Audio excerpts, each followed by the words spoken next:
नमस्कार. वर्षास किचन मराठीमध्ये तुमचं सर्वांचं खूप खूप स्वागत. तर आज मी खूप खुश आहे कारण आज आपले 1000 सबस्क्रायबर पूर्ण झाले आणि ते पण तुमच्या प्रेमामुळे आणि तुमच्या सपोर्टमुळे. असाच सपोर्ट नक्की पुढे असू द्या. आपले अगदी 3 ते 4 महिन्यामध्ये 1000 सबस्क्रायबर पूर्ण झाले. बऱ्याच लोकांना 6 महिने वर्षसुद्धा लागतात. तर चला, आपले 1000 सबस्क्रायबर झाले म्हणून गोड तर हे झालंच पाहिजे. तर मस्त अशी चवदार दाणेदार मिठाई आज आपण घरच्या साहित्यामध्ये बनवणार आहोत. तर चला, कशी बनवली ते बघूया. तर इथे मी पनीरपासून मिठाई बनवणार आहोत.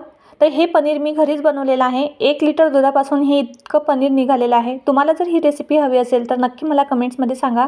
तिथे मी पनीर घेतलं, अर्धी वाटी साखर घेतली, 1 वाटी इथे मी मिल्क पावडर घेतली, थोडीशी केसर इथे मी दुधात भिजत घालत ठेवलेली आणि थोडीशी वेलची पावडर घेतलेली आहे. आता जे पनीर आहे ते आपल्याला सुरुवातीला मिक्सरला फिरवून घ्यायचं आहे. तर इथे मी मिक्सरचं भांडं घेते आहे, त्यामध्ये संपूर्ण पनीर घालते आहे. जी साखर आपण घेतलेली आहे ती साखर यामध्ये आपल्याला घालायची. साखर तुम्ही तुमच्या आवडीनुसार यामध्ये घेऊ शकता. तर इथे मी अशा पद्धतीने इथे बारीक वाटून घेतलेली आहे. त्यानंतर इथे मी पॅन गरम करायला ठेवला. त्यामध्ये आपल्याला 1च चम्मच तूप घालायचं. तर इथे मी साजूक तूप 1 चम्मच घालते आहे आणि जे पनीर आपण मिक्सरला फिरवून घेतले होतं ते पनीर आपण यामध्ये घालूया. पनीर इथे मी थोडंसं जाडसरच ठेवलेलं आहे कारण मिठाई मी इथे दाणेदार बनवते. मला जर मिठाई अशी सॉफ्ट हवी असेल तर तुम्ही हे मिश्रण थोडं बारीक करून घेतलं तरीही चालेल. आता 2 ते 3 मिनिट ही छान मी असं तुपात परतून घेते आहे. आता यामध्ये जी मिल्क पावडर आपण घेतलेली ती घालते आहे. तर मिल्क पावडर हे 3 चम्मच आहे आणि वाटीने म्हणाल तर ही छोटी वाटी भरून इथे मी मिल्क पावडर घेतलेली. थोडीशी इथे वेलची पूड आपल्याला घालायची आणि जे केसर दूध आपण बनवून ठेवलेलं होतं ती इथे 2 चम्मच मी केसर दूध घालते म्हणजे मिठाईला छान असा कलर येईल. आता हे संपूर्ण साहित्य आपल्याला मस्त असं एकजीव करून घ्यायचं आहे. तर 2 ते 3 मिनिट हे मी मध्यम आचेवर एकजीव करून घेते आहे, सारखं असं मिक्स करून घेते आहे. आता या ठिकाणी पेढ्यासाठी लागणारं मिश्रण तयार झालेलं आहे. इथे मी गॅस बंद केलेला आहे. आता हे आपण एका मिक्सिंग बॉलमध्ये काढून घेऊया. तर मी संपूर्ण मिश्रण एका मिक्सिंग बॉलमध्ये काढून घेते. हे मिश्रण आता गरम आहे. आपल्याला हे हलकंसं गरम असतानाच याचे पेढे बनवून घ्यायचे. तुम्हाला हवं त्या आकारामध्ये इथे पेढे बनवून घेऊ शकता. तर इथे मी छोटासा असा गोळा घेते आहे आणि अशा गोल आकारात इथे मी पेढे बनवून घेते आहे. तुम्हाला जर हे पेढे चौकोनी आकारात बनवून घ्यायचे असेल तर तुम्ही हे संपूर्ण मिश्रण एखादं जे चौकोनी भांडं असेल किंवा चौकोनी डबा असेल किंवा केक टीन असेल त्यामध्ये घालून असं स्प्रेड करून एक गार झाल्यावर त्याची मिठाई करून घेऊ शकता.